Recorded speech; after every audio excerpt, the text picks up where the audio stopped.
Fleet, what are we doing? Well, we would be playing D&D, except I lost our recording for episode 4. We should say this is, we're recording this after episode 6 has been recorded, but before episode 2 has been released. So, this is going to be in place of episode 4. It might be released as a standalone, or it might just be tagged on to the end of the metagame, episode 3.5. We're not really sure. But basically, so how our recording works is we have the Craig bot for Discord, who records the Discord voice channel, and then we can download it, his recording, into an Audacity project with different channels for each speaker. It's super convenient. Super awesome. Yeah. If Craig fails during a recording for whatever reason, which he never has, we have his evil twin Gierk, who also does a recording.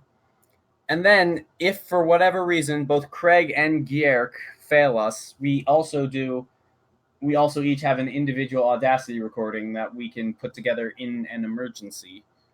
So the Craig bot recordings are stored for up to 7 days, and it's now been, I think, over a month since we recorded episode 4, right? Yeah, I think so. So someone, I'm not naming any names, realized that they were supposed to have downloaded the Craig recordings for episode 4, and they didn't. We searched through, and neither of us have the Craig recordings for episode 4. So,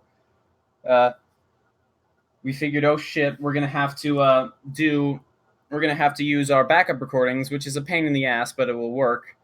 And then multiple other someones did not have their backup recordings available, so episode 4 is lost, is what this all boils down to. So it's a massive oopsie fuck, basically. Yes, and there's no one person is at fault. This is a group fuck up. So what we're gonna do is, this will either be released as a standalone episode or might be tagged on to the end of the metagame, because episode 4 is gonna come out right after the first metagame anyway. We're gonna kind of explain what happened during episode 4 from a story perspective, so that people don't get lost. Yep. So it's just Fleet and myself, Benji, taking care of this. Yep. We are not on our regular schedule doing this, so this is who we could get. So Fleet, do you want to kind of start us off? First of all, we started episode 4 level 3, right? We did. Yeah, so between episodes 3 and 4, we gained a level. I don't know if that was covered in episode 3 or not. It was not, actually. So everybody did level to level 3. And there was a lot of RP in episode 3, but they had a long rest. In episode 3. Yeah, there was no combat, which is kind of weird, but I didn't realize that. But I feel like that's just going to happen because the episodes are a lot shorter now that we're splitting them. True. So between episode 3 and 4, everybody had a long rest, which I have everyone level up if they're going to level up during the long rest. So they woke up to screaming, and ran down to the beach where the noise was happening, and an octopus was attacking. Yeah, an octopus was attacking, and it was attacking one girl. Yeah, specifically Kit's new chickie. So she was knocked out. So while everyone else is trying to take on the octopus, Kit runs off and tries to save the girl, which is the most Kit thing I think he has done yet. Maybe the flirting. But they successfully killed the octopus. Kit did not save the girl. Cobra saved the girl by slapping her. You're skipping ahead. So we defeated the octopus. Faen was trying to push the octopus back into the sea. Cobra was trying to take the octopus. So you had us roll contested athletics checks. Cobra rolled really, really low. But then Faen rolled even lower, so Cobra succeeded, and he had the octopus. He then attacked Faen with the octopus, using it as an improvised weapon, and hit, which made all 3 party members that have now intentionally damaged Faen. Yep, I forgot about the octopus slap. Yeah, no, then Faen tried to retaliate, and the dice continued to hate him. He missed. Cobra, yeah, you're right. Then Cobra went over. He was still carrying the octopus, and at first he tried to save the girl by, like, wringing out the octopus and just waterboarding her with octopus juice. Yeah, that didn't work. And then he used his lay on hands, which he did basically by slapping her awake, because Maysay is a character. It is true. Yeah. Then I believe the people gave us some gifts and told us to GTFO. Yeah, pretty much. They just go. Is pretty much what they said. But yeah, they got some good stuff, so that was nice. And so the party carried on. So the gifts, I should mention, it was several potions of healing, and a light crossbow, which was not magical, but it had a +1 to attack and damage as though it was magical. Very well made. Yeah, I believe you described it as really nice, and Faen took it, and it's on his sheet as really nice crossbow. Yep. Also with the gifts was a map to the swamp. Faen, as kind of the nature guy, took the map and started leading people to the swamp. He was still salty, pun intended, about the octopus thing. And which, by the way, Cobra had been carrying a bunch of this raw octopus in his backpack. Yeah, so, but because Faen was salty about this, Faen made a point to walk ahead of everyone else using... he invented several more new patents to basically say, I'm a wood elf, I walk faster than everybody. Yep.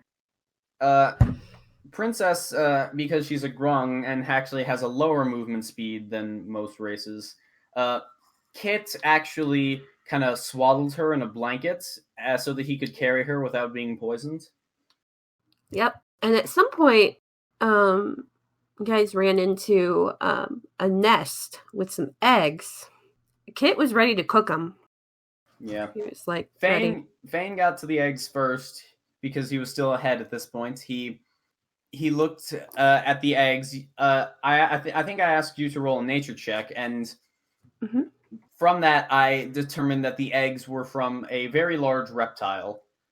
And I was like, no, I don't want to deal with this.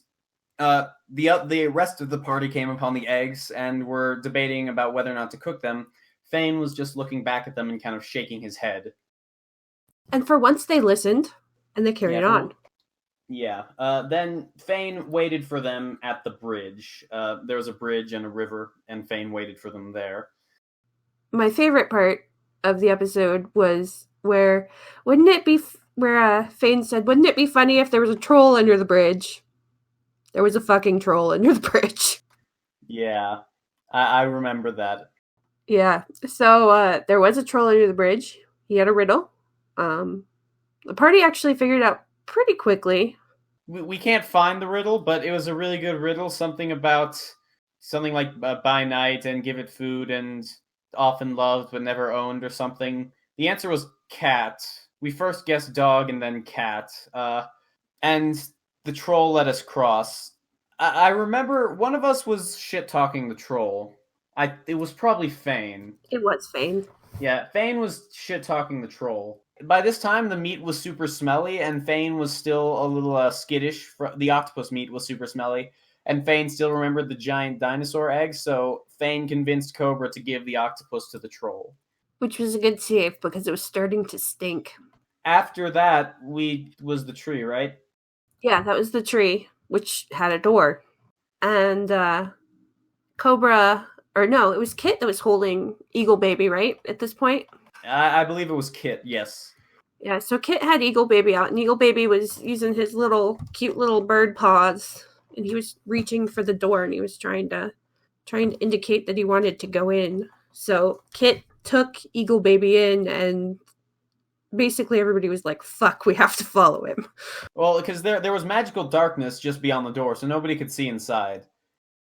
Yeah, so it was. And wasn't there a voice that was telling us to come in? Yes, there was. I think Faen tried to negotiate with the voice, just like say, hey, this magical darkness is kind of shady. I'm pretty sure I used those exact words. Again, pun intended. Yeah, I'm pretty sure. And eventually everyone just went into the magical darkness and went inside the tree. Yep, which happened to be like the Feywilds, basically, which everyone probably would have figured out from the description. There was a big black wolf sitting there, and he gave the group a quest. So, he wanted the party to find his tail. And but something was up with Princess in this place. Oh, this is really important. Princess turned into a human.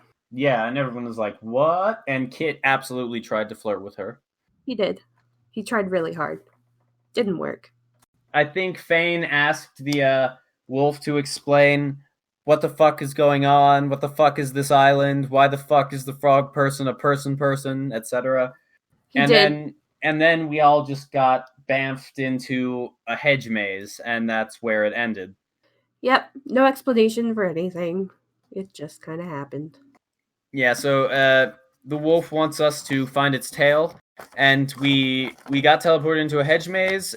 I believe we walked a little bit into the maze before the episode ended. Faen tried to use the patented left wall trick, where you follow the left wall, but because I was looking down on the token from above, I got very confused with Fane's orientation and ended up giving up with that. And I think that's the last thing that happened. I believe that was it, yeah.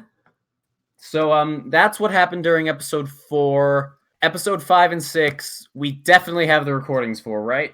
Yes. Okay, good. So episode 5 is things are going to be back to normal, and it's going to be starting off with there in the hedge maze. Yep. And I think that's it. So hopefully we don't have any more fuck-ups like this again. I'm going to try really hard. No more fuck-ups.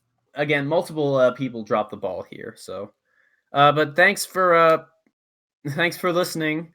Bye. Bye.